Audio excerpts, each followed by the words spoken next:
영상으로 예배하는 성도님들 반갑습니다. 은혜가 충만하기를 바랍니다. 곧 만나게 될 것입니다. 네, 감사합니다. 오늘 말씀의 제목 한번 따라 하십시다. 하나님을 섬긴다는 것은 어깨가 무거워지는 것입니다. 아멘. 이 땅에 남자로 태어나서 아버지로 살다가 할아버지로 죽는 삶의 무게가 얼마나 될까요? 새털처럼 가벼울까요? 아니면 마치 짐을 잔뜩 진 어깨처럼 무거울까요? 물론 사람마다 대답이 다르겠지만 제가 짧은 인생을 살면서 이렇게 보면 남자로 태어나서 아버지로 살다가 할아버지로 돌아가시는 것들이 삶의 무게가 가볍지는 않은 것 같은 그런 느낌을 많이 갖게 됩니다. 그렇게 생각했던 것은 제 자신을 봐서라기보다는 제가 목사님과 여러 교인들을 만나잖아요. 여자 교인들도 만나고 또 남자 교인들도 만나는데 여자는 여자대로 여자로 태어나서 어머니로 살다가 할머니로 돌아가시는 거, 남자로 태어나서 아버지로 살다가 할아버지로 돌아가시는 거 역시 다 무겁더라고요. 저번 교회 있을 때에 70이 넘었나 아무튼 그 즈음에 되는 우리 집사님 한 분이 어느 날 교회 저를 찾아왔습니다. 저를 일부러 그것 때문에 온 것은 아닌데 딴 것 때문에 왔다가 이제 그 이야기가 이제 되어졌는데 어떤 내용이냐면 이분은 토목에 이제 기술이 있으셔서 정년될 때까지 그 토목 회사에서 이제 공사 현장이 바깥에 있잖아요. 야외에. 그러니까 그렇게 하고 정년을 다 하면서 일남 삼녀를 다 키웠습니다. 그리고 이제 정년이 된 다음에는 은퇴를 했으니까 직원으로 계속 있을 수는 없고 가끔 그 회사에서 연락이 오거나 또 이분을 필요로 하는 회사가 연락이 오면 가서 몇 개월 현장에 가 있다가 또 집에 오는 그런 패턴으로 삶을 살고 있었습니다. 이제 토목 기사니까 나가서 하면 숙소가 호텔에서 자는 건 아니거든요. 컨테이너 같은 데 이렇게 꾸며진 데서 저녁에 이렇게 자는데 이럴 때 이렇게 누워 있으면 옛날에는 안 그랬는데 자기가 나이 들고 은퇴하고 이렇게 컨테이너에서 누워 잘 때 문득 여러 생각을 하게 된답니다. 그러면서 하는 말이 목사님 저는요 3일 인생인 것 같아요. 그런 거예요. 그래서 일단은 이해가 잘 안 가잖아요. 3일 인생이라는 게. 그래서 그러기도 하고 또 뭔가 의미가 있는 것 같아요. 그래서 집사님 그게 무슨 뜻이에요? 제가 이렇게 물어봤어요. 그랬더니 그분이 말하는 3일은 이런 겁니다. 목사님 제가 월급 받아오면요 3일 동안은 남편 대접도 받고 아버지 대접도 받는 것 같은데 4일부터는 자기 존재감이 상실된대요. 근데 그거를 그냥 우스갯소리를 하는 게 아니라 정말 뼈 있는 소리를 하시더라고요. 그래서 제가 집사님 그렇지 않아요. 그래도 집사님 3일이라 그러지만 그 이유도 내내 고마워하고 일생 동안 고마워해요. 그랬더니 막 웃으면서 목사님 같이 안 살아봐서 몰라서 그런다는 거예요. 그래서 제가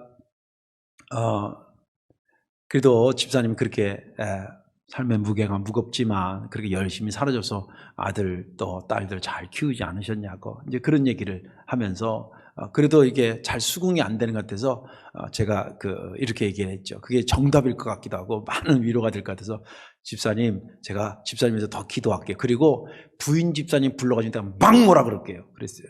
그랬더니 얼굴이 조금 펴지는 것 같아요. 근데 올 때까지 막 뭐라 그러진 못하고 왔어요.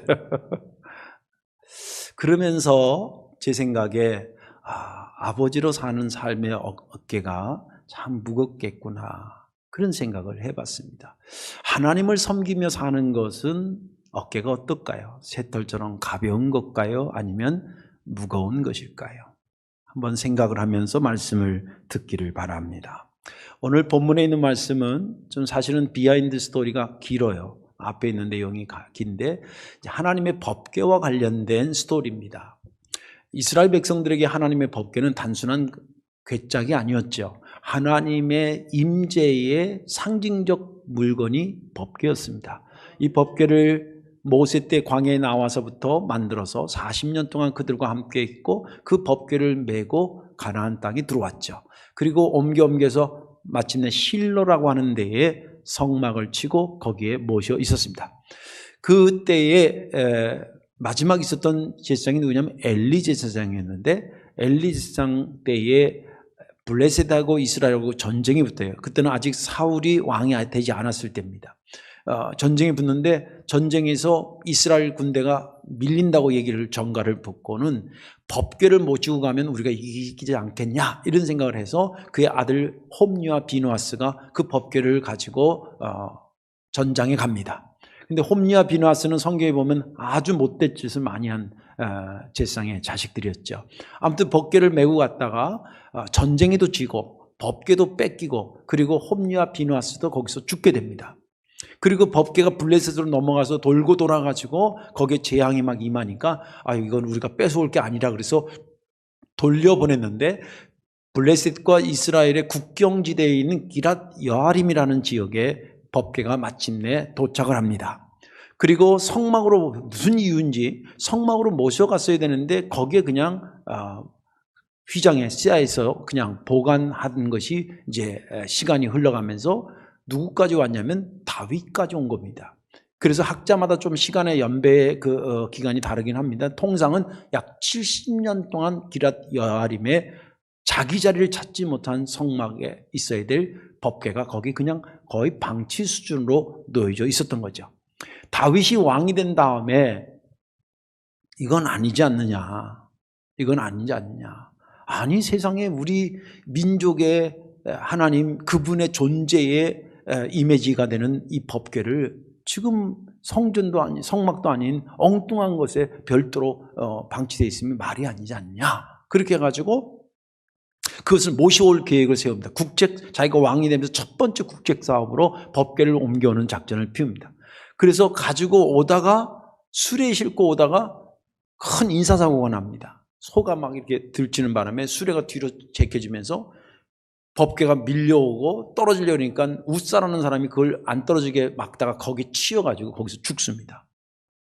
갑자기 분위기가 막 싸해진 거죠. 그리고 뭔가 잘못이 있었나 보다 생각하고 다윗이 멈춘 다음에 그 법궤를 근처에 있던 오벳 에돔이라는 사람의 집에 임시 보관합니다. 그리고 많은 서기관들과 율법학자들과 또 제사장들을 통해서 이것이 왜 이런 사고가 났는지를 찾아보다가 원인을 발견하게 됩니다. 그래서 그 원인을 발견한 다음에 2차 법궤를 옮겨올 작전을 수행하는 첫 번째 내용이 오늘 본문에 있는 말씀입니다. 그가 이제 사독과 아비아달이라는 대제사장을 불러가지고, 그리고 또 레위 지파의 말하자면 여기 리더라고 그랬는데 그 사람들을 이제 머릿격에 있는 사람들을 모읍니다. 그래서 이런 얘기를 합니다. 이제 법궤를 다시 예루살렘 내가 새로 지은 성막에 모셔와야 되는데 여러분들 그렇게 알고 목욕을 깨끗하게 하시고 그것을 메어 올릴 생각을 하십시오. 아시다시피 여러분들 우리가 1차 이 법궤를 모셔다가 실패하지 않았습니까? 원인을 찾아보니까 이게 수레에다 끌고 오는 우리 마음대로 끌고 와야 될 것이 아니라 반드시 하나님께서 말씀으로 지정했던 레위 지파 중에 고핫 자손이 짊어지고 다녀야 되는데 그 사람들을 통해서 옮겨왔어야 되는데 우리 편의주의를 했다가 하나님께서 우리를 찢으신 겁니다. 영어 성경에는 아주 화를 크게 냈다고 얘기를 하십니다. 그러니 이제는 우리가 더 이상 그렇게 하면 안 되니까 여러분들이 해야 되니까 이제 목욕을 깨끗하게 하고 그 할 준비를 하십시오.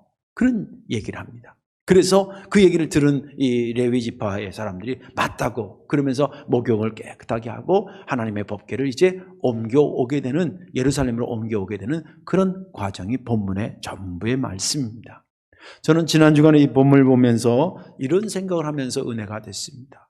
왜 하나님께서 그 무거운 거를 수레에다 끌게 하게 하면 훨씬 더 수월하고 안전할 텐데 왜 굳이 어깨에 메고 손으로 드는 게 아니에요. 어깨 4명이 짊어지는 겁니다. 이런 방법으로 법궤를 옮기라 그랬을까? 그분이 멍청하신 분도 아닌데 그런 생각을 깊이 생각하면서 은혜가 됐습니다. 오늘 말씀에 저와 여러분들이 함께 은혜 받으시고, 우리도 법궤를 지려면 어깨가 좀 무겁긴 하지만 올 한 해 여러분들 하나님을 잘 섬긴다는 그런 심정으로 내 어깨가 무거워지더라도 감당 잘하시는 복된 한 해가 되기를 주의 이름으로 축원합니다. 하나님을 섬기는데 어깨가 무거워진다는 그 의미가 뭘까? 그 첫째는 교회를 세워 부흥시켜 나가는 데는 힘든 책임감이 필요하다는 의미입니다. 하나님을 섬기는데 왜 어깨가 무거워지냐? 교회를 세워 부흥시켜 나가는 데는 힘든 책임감이 필요하다는 것을 말한다는 거예요. 12절의 말씀에 보면 그들에게 이르되 너희는 레위 사람의 지도자이니 너희와 너희 형제는 몸을 성결하게 하고 내가 마련한 곳으로 이스라엘 하나님 여호와의 궤를 메어 올리라. 이 말씀을 자세히 보면 성막을 제대로 세워서 나가려고 그러면 제사장들과 레위 사람들이 얼마나 힘든 책임감을 잘 감당해야 되는지에 대한 것을 소개하고 있다 이 말입니다. 제가 교회를 세워나가는 이것을 비유하게 된 것은 첫 번째 우리가 봐야 될 부분이 뭐냐면 오늘 12절에 보면 내가 세운 곳, 내가 마련한 곳이라는 단어가 나옵니다. 그렇죠? 12절 중간에 보면 몸을 성결하고 내가 마련한 곳 이렇게 돼 있습니다. 내가 마련한 곳이라고 하는 것은 뭐냐면 아까도 말한 것처럼 과거의 성막이 실로에 있었어요. 근데 거기서 법궤가 나와서 사실은 법궤가 중요한 거지 성막 자체는 그렇게 중요한 게 천막이니까. 근데 이 법궤가 돌아다녀가지고 이걸 해야 되는데 못하니까 이제 예루살렘에 다윗이 성막, 그는 원래 성전을 짓기를 원했잖아요. 근데 하나님은 안 되니까 성막을 먼저 지은 겁니다. 예루살렘에. 성막을 지어서 법궤를 모셔오겠다는 얘기를 우리말로 환산하면 뭐예요? 교회를 세워서 부흥시켜 보겠다는 거 아니겠어요? 그래서 제가 그 얘기를 하는 겁니다. 그리고 그 다음에 거기에 법궤만, 휘장만 쳐 있으면 중요한 게 아니라 교회라고 하는 것은 건물만 중요한 게 아니라 그 내실이 있어야 되는데 그 내실 중에 하나가 하나님의 역사가 일어나야 되잖아요. 그래서 법궤를 모셔오는 겁니다. 근데 이 법궤를 모셔오는데 이건 아무나 힘 있는 사람이 아무나 들고 오면 되는 게 아니라 레위 지파에서 고핫 자손만 들고 올 수 있도록 하나님께서 특별한 게서 얘기를 합니다. 그게 주는 의미가 뭐냐? 고핫 자손이 대단해서가 아니라 책임을 묻는다는 겁니다. 교회를 세워나가려고 그러면 책임들이 있어야 된다는 겁니다. 이건 행동심리학에서 실제 나타난 건, 예를 들자면 선생님이 야, 저 뒤에 그 게시판 니네들 좀 아름답게 꾸며봐. 그러면 제대로 꾸미지 않는다는 거예요. 근데 선생님이 야, 너는 요 학습판을 하고 너는 요 미술판을 만들고 너는 여기다 그림판을 만들고 그렇게 해. 그러면 언제까지 그러면 딱 해놓는다는 거예요. 법궤 짊어지고 옮겨와라 그러면 사람들이 무거우니까 서로 안 한다는 거예요. 그래서 하나님께서 고핫 자손 너희들이 하라고 책임을 준 거예요. 그 영적으로 해석하면 고핫 자손이 누구냐면 저와 여러분들이 되는 거예요. 하나님의 교회를 세워서 그 교회를 부흥시키려고 하는 마음이 있는 사람들은 다 법궤를 메는 사람들이에요. 그러니 얼마나 책임감이 있어야 되겠냐는 거예요. 그런데 이 법궤를 메고 가는 거가 이게 말같이 쉬운 것은 아니었습니다. 아까도 말한 것처럼 다윗이 수레에다 맨 처음에 1차 할 때 수레에다 끌고 간다고 그랬잖아요. 그거 나름대로 이유가 있었어요. 제가 설명을 해드릴게요. 왜 그랬는지. 첫째는요, 이 법궤 메고 가는 것이 왜 힘들었냐면 무게가 장난이 아니에요.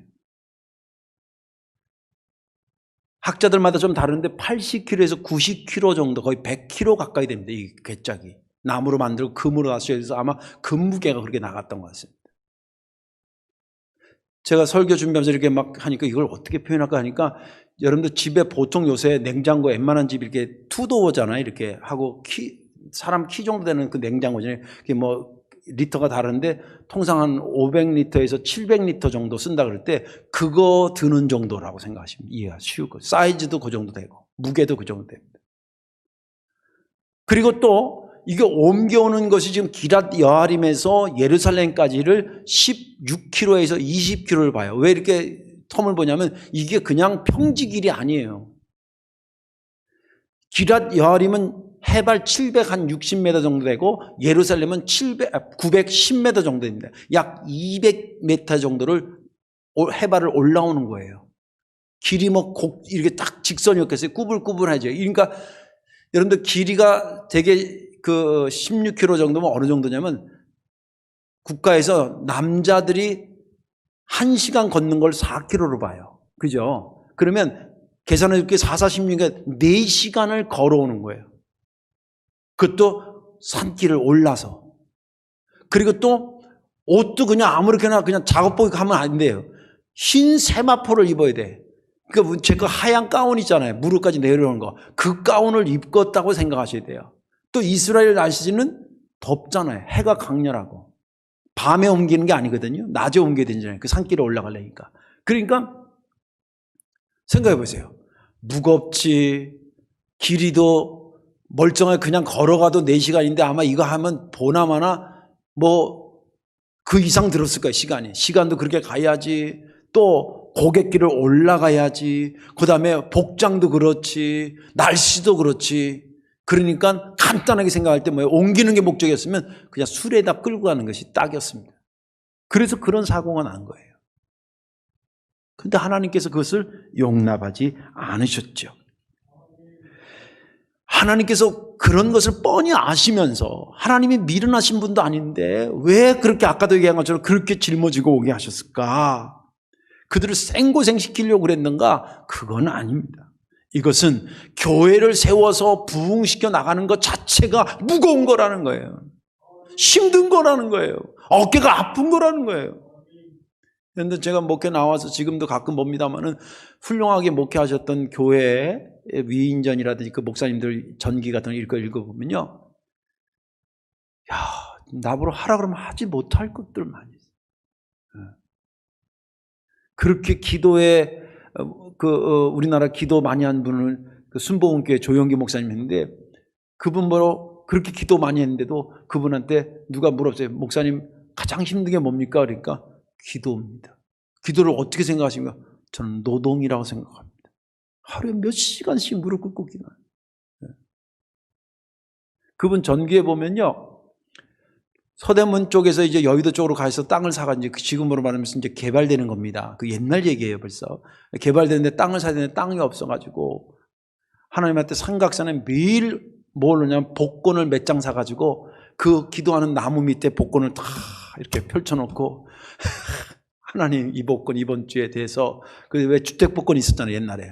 그거 당선돼서 사게 해달라고. 근데 1년 매주 사가지고 올라갔는데 한 건도 안 됐대. 근데 그가 쓴 말에 보면 한 건도 안 됐지만 하나님께서 1년 내내 비가 오나 눈이 오나 가서 부르짖었더니 기도에 능력을 주시더라. 여러분, 그거 쉬운 겁니까? 그분만이 그런 게 아니에요. 그래도 어느 정도 목회를 정말 성공적으로 하신 목사님들 이렇게 전기를 보면 그 교회 장로님 이야기라든지 권사님, 집사님들 이야기들을 같이 곁들여서 얘기할 때가 많거든요. 온 교인들이 어깨가 무거웠어요.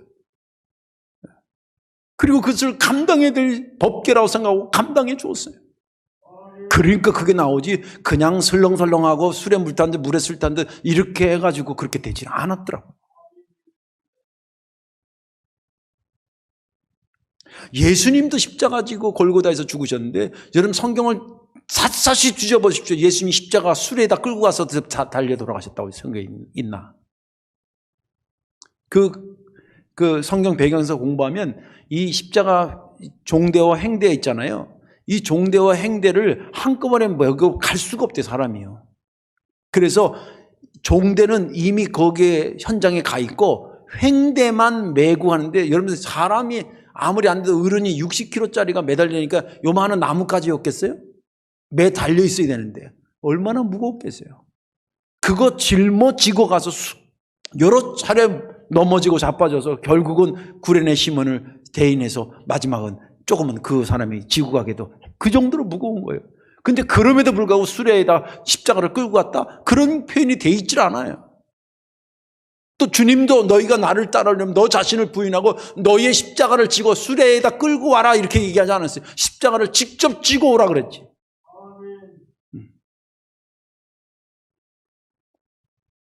예수님의 핏값으로 세우신 교회를 세워나가고 부흥시켜 나가려고 한다면 목사는 목사대로 같은 그 내가 감당해야 될 그 책임감을 감당하고, 장로님들은 장로님대로, 권사님은 권사님대로, 집사님은 집사님대로, 아까 기도한 것처럼 10개 부서는 부서장대로, 또 지역장님은 지역장대로 같은 역할에서 정말 힘든 책임감을 감당해낼 때 그것이 가능하다는 거예요.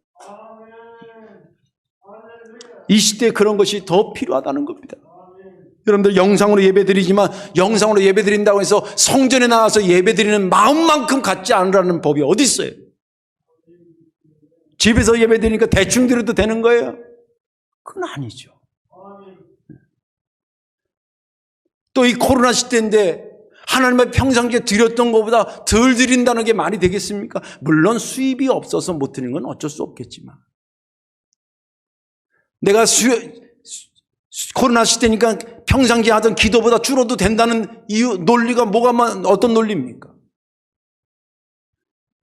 내가 코로나 시대니까 읽던 성경도 그만큼 덜 읽겠다, 그런 논리가 어디서 나오는 논리입니까? 이렇게 흩어지고 저렇게 흩어지면 이 교회를 세워서 부흥시키는, 누가 부흥시키겠냐는 거예요. 이거는 큰 교회를 만들자 그런 차원이 아닙니다. 한 영혼이라도 더 구원하게 되고 그 역사를 만들어내는 교회의 역할을 감당할 때에 각자가 맡은 내 어깨가 좀 묵직하지만 주여 주여 그러면서 감당해 나갈 때에 그 법궤가 점점점 예루살렘 성전을 향해 가게 되는 것이고 교회가 세워져서 부흥되어지는 것입니다. 물론 코로나 사태로 신앙생활하는 것이 훨씬 더 여건이 힘들어졌다는 것을 저도 잘 압니다. 그러나 그럴 때일수록 아까도 말한 것 법궤를 메고 평지에서 평지로 옮길 때도 있었습니다. 좀 더 기분 좋게는 평지에서 밑으로 쭉 내려가는, 지형적으로 밑으로 내려가서 수월하게 가는 경우도 있었을 것입니다. 그런데 오늘 여기 본문에 있는 말씀은 기랏 여아림에서 예루살렘까지 약 200m 정도 고도를 올라가야 되는, 그리고 20km 가까이를 가야 되는 그런 난제가 도사리고 있었던 때입니다. 그럼에도 불구하고 그들은 수레에 끌고 가지 않았습니다. 딴 때보다 어깨가 더 무거웠을 겁니다. 그러나 그것을 감당해야 될 거라는 힘든 책임감을 감당해서 법궤를 모셔올 수 있었고 그 교회가 아름다운 성장을 이루게 됐던 것입니다. 그런 의미에서 어깨가 무겁다는 것입니다. 두 번째로 하나님을 섬기는데 어깨가 무거워진다는 의미가 뭐냐면 시대적 사명을 감당하기가 만만치 않다라는 의미입니다. 15절에 보면 모세가 여호와의 말씀을 따라 명령한 대로 레위 자손이 채에 하나님의 궤를 깨어 어깨에 매니라. 이 15절을 깊이 읽으면 다윗 때에 다윗이 해야 될 시대적 사명이 무엇이고 그것을 어떻게 진행하고 그 무게감이 어땠는가를 소개하고 있습니다. 여기 시대의 사명감이라는 것은 뭐였냐면 법궤를 모셔오는 것이었어요. 크게 두 가지, 법궤를 모셔오는 거고 하나는 하나님의 말씀의 절대성을 사람들에게 인식시켜 주는 것이었습니다. 여러분들 이스라엘 백성들에게 법궤는요 단순히 궤짝이 아니었어요. 보물 수준이 아니었어요. 보물 그 이상입니다. 뭐였냐면 이스라엘 백성들의 정체성이에요. 우리 민족이 이 땅에 와서 살게 된 것은 하나님의 인도하심인데 그 하나님이 존재하다라고 하는 것을 가시적으로 보여주는 상징이 법궤였습니다. 하루만 성전 바깥으로 끌고 나가서도 얼른 모시고 와야 될 그런 것이 법궤였습니다.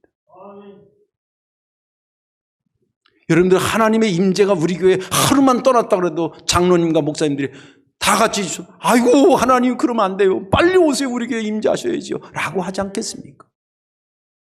근데 이 법궤가 말이죠. 아까 말한 것처럼 이렇게 뺏겨가지고 돌고 돌아가지고 지금 국경지대 넘어와가지고 기랏 여아림에 들어오긴 했는데 이 시대적 감당, 그 사명을 감당할 때 사실은 다윗 전에 사울 왕 때 시대적 사명이었어요. 근데 사울이 왕이 돼가지고 그런 것을 하지 않고 큰 자기 권력이나 세우려고 그러고 그리고 다윗이 그것을 넘보려고 한 게 아닌데 하나님께서 옮겼는데 착각해서 다윗이 내 왕자리를 뺀다고 저놈 잡아 죽여야 된다. 그거에 연연하고 살느라고 세월 보낸 거예요. 국적사원도 줘버리고. 그리고 세월이 흘러가지고 70년 됐어요. 여러분 70년이라는 것은 앞으로도 100년도 되고 120년도 되고 찾아올 생각 없다 그 뜻이에요.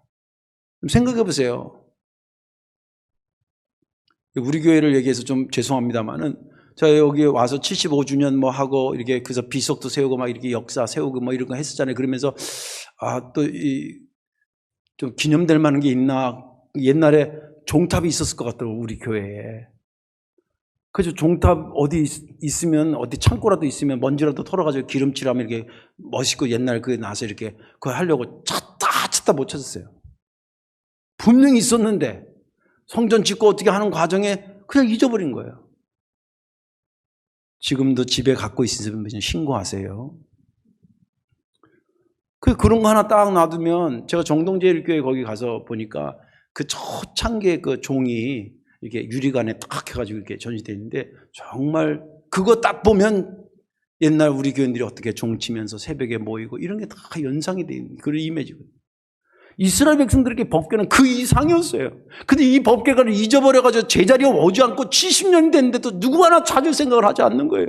이게 이스라엘 백성들에게 시대적 사명이었습니다. 또 하나님의 말씀이 절대라고 하는 것을 인식할 것이 필요했던 것입니다. 네. 그런데 이런 생각 한번 해보세요. 설교 준비해서 그런 생각했는데, 만약에 1차 때에 법궤를 오다가 인사사고 나서 한 명이 죽긴 했는데, 만약에 아무 사고 없이 그냥 왔었다면 그 결과에 어떤 일이 벌어졌을까? 사람들의 머릿속에 어떤 인식이 생겼을까? 법궤는 메고 오라고 그랬어도 그냥 우리가 불편하면 그냥 술에다 끌고 와도 되는 거야. 하나님 말씀 대충 지켜도 되는 거야. 안 지켜도 상관없는 거야. 라는 인식이 바뀌었을 거 아닐까요? 네. 원어 성경에 보니까, 영어 성경에 보니까 하나님께서 여기 다윗도 표현했지만 그렇게 해가지고 하나님 그걸 찢어버렸다 그랬다는데, 이 표현이 아주 화를 크게 냈다 이렇게 돼 있습니다. 폭발적으로 냈다 이렇게 돼 있어요. 우리 얼른 생각에 뭐 수레로 끌고 오는 거, 뭐 그것도 하나님 법궤 옮기자고 하는 건데 뭘 그거 가지고 이렇게 화를 폭발적으로 내셨을까? 그렇지만 하나님의는 그게 아니었습니다. 효율적인 것을 모르는 것도 아니고, 너희가 그렇게 대충 넘어가는 것을 통해서 네가 세울 교회가 세워지게, 네가 하나님의 나라가 세워지겠냐라고 하는 것을 되묻는 것입니다. 하나님 말씀이 이렇게 소중하다라고 하는 것을 너희들 두렵고 떨리는 마음으로 지키는 마음이 너희들 속에 있지 않으나 네 시대적인 사명을 네가 어떻게 감당하겠냐. 그런 메시지가 강하게 있었던 것입니다. 그리고 보면 교회 사회에 보면 교회는 늘 교회 안에서 감당해야 될 십자가가 있고 교회 바깥에 시대적 사명을 감당하는 십자가 두 개가 늘 같이 있었습니다. 초대교회 때 구원받은 자의 수가 점점 많아졌다라고 하는 것, 교회 안에 감당해야 될 십자가입니다. 그리고 사회적 인식을 바꾸고 로마 시대의 불필요한 것들을 바꾸고 이런 것들, 마침내 그리스도인이라고 불려지는 사람들이었다는 그 제가 책 한번 소개도 하고 제가 읽기도 했는데, 거기 보면 로마 시대 때에 번성한 것도 있지만 아주 비인간적인 것도 있거든요. 이자면 애를 낳는데 애가 비실비실하거나 그 여자이거나 이러면 애를 그냥 갖다 버렸어요. 지금 상상도 안 되는 일들을 그냥 문화적인 차원에서 했습니다. 이유는 뭐냐면 우리 로마 국민은 강인하게 키워야 된다는 차원에서 그렇게 했던 거예요. 근데 그리스도인들이 그 문화 속에 살아가면서 뭐냐면 이건 아니다, 이거는. 딸을 줘도 의미가 있는 것이고 약한 애를 줘도 하나님의 의미가 있는, 생명 주는 건데 우리가 함부로 그걸 버릴 수 없지 않냐고. 그러면서 그 애들을, 자기 애들을 키웁니다. 그걸 보면서 다른 사람들 맨 처음에 손가락질하다가 가만히 생각하니까 그 말이 맞거든. 이제 그런 거. 그런데 검사들 사람 찔러 죽이고 이런 거 있잖아요. 그거 반대 운동했던 사람들이 크리스천들이었어요. 물론 오늘처럼 뭐 피켓 들고 가고 뭐 어떻게 해서 그런 데모에서가 아니라 문화를 그렇게 점령해 갔다는 거예요. 세계를 지배했던 로마를 기독교 국가로, 기독교가 그것을 극복시키고 점령하고 이길 수 있었던 것은 이건 아무나 할 수 있는 것이 아니었습니다. 그 역사를 보면 정말 처절해요. 그러나 결국은 복음이 로마를 이깁니다. 믿음 되시길 바랍니다. 이런 거 시대적 사명이 있습니다. 우리나라의 선교사들이 130년 전에 와가지고 우리 교회만 세운 게 아닌 거 아시죠? 보니까 사람들이 글씨를 모르는 사람이 태반이 10명이면 거기 보면 80%가 글씨를 몰랐대요. 우리나라 국민에. 그래서 이것을 어떻게 깨우쳐주고 눈을 밝혀주고 깨우기 위해서 학교 세운 거 아닙니까? 몸이 병만 걸리면 죽는 겁니다.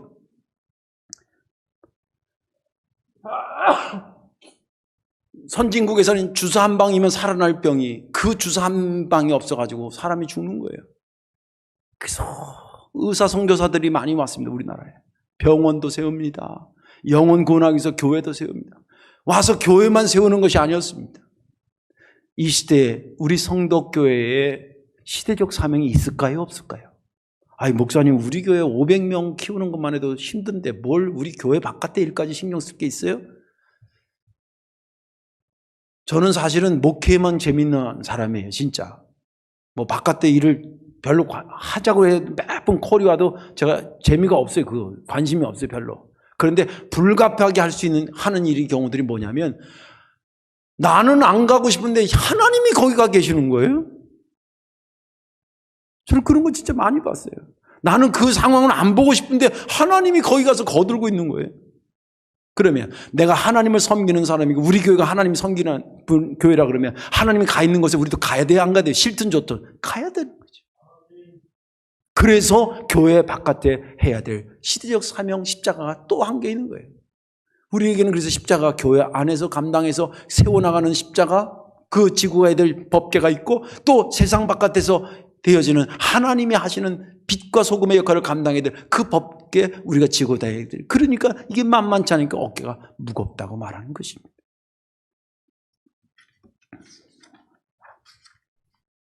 그러나 그것이 하나님을 섬기는 것이기에 때로는 교회를 세워 부흥시키느라고 힘들어도 그걸 하나님이 섬기는 것이기 때문에 무거워도 가는 것이고 세상 바깥의 시대적 사명을 감당하는 것 역시도 하나님이 원하시는 거니까 그것을 섬기는 마음으로 거기에 우리가 가는 것입니다. 이제 말씀을 정리합니다. 교회 내에 교회를 세워 부흥시켜야 되니까 올해 목표도 생각하고 새로운 직분도 직임도 주고 새로운 것도 계획합니다. 이거 어떻게든지 교회를 세워서 감당해서 하나님께서 세우신 그 목적에 합당하게 가자고 하는 그러려니까 땀도 나고 어깨도 무겁고 그런 것입니다. 또 세상 바깥에 주님께서 거기서 일하시기 때문에 우리가 거기에 물질을 투입하기도 하고 사람을 보내기도 하고 그리고 마음과 정성을 다하여 다가가기도 합니다. 그러려니 우리의 등은 또 무거워지고 땀은 비 오듯이 오게 되는 것입니다. 그럼에도 불구하고 제가 이것을 설교하고 또 그렇게 살려고 애쓰는 것은 우리 하나님을 믿기 때문입니다. 우리 하나님은 당신의 영광을 위해서 땀 흘리는 자들을 절대로 외면하지 아니하시는 분입니다. 선교하는 교회 하나님 여불로 보지 않습니다. 하나님의 나라를 위해서 나가서 교회에서 부지런히 일하는 사람들 그 누구도 하나님은 배제시키지 않습니다. 때가 되면 반드시 복되게 하시고 그를 통해서 하나님의 위대하심을 나타내시는 분입니다. 하나님을 섬기는 것, 교회 안에서 잘하는 것이기도 하지만 때로는 교회를 세워 부흥시키는 데 힘이 들어도 감당하는 것이고 시대적 사명 감당해서 힘들어도 감당해 가는 것이 하나님을 잘 섬기는 것입니다. 올 한 해 저와 여러분의 어깨가 좀 무거워지더라도 하나님을 섬기는 심정으로 잘 걸어가 주시기를 주님의 이름으로 축원합니다. 기도하겠습니다. 좋으신 아버지 고맙고 감사합니다. 하나님을 섬긴다라고 하는 것이 때로는 어깨가 무거워지는 것이기도 하지만 그러나 그 끝이 아름답고 풍성하고 하나님께서 주시는 은혜가 우리의 상상을 초월한다는 것을 믿고 있기 때문에 올해 우리에게 주어진 것이 만만치 않는 무게일지라도 감당하려고 합니다. 주님, 우리 장로님들 어깨 지켜 주옵소서. 이 걸음을 같이 걷는 권사님들, 집사님들 두 무릎에 힘을 더하여 주옵소서. 이들과 함께 걷는 부족한 저에게도 또 다른 교육자들에게도 힘의 힘을 더하여 감당케 하여 주옵소서. 감사드리며 예수님 이름으로 축복하며 기도하옵나이다. 아멘.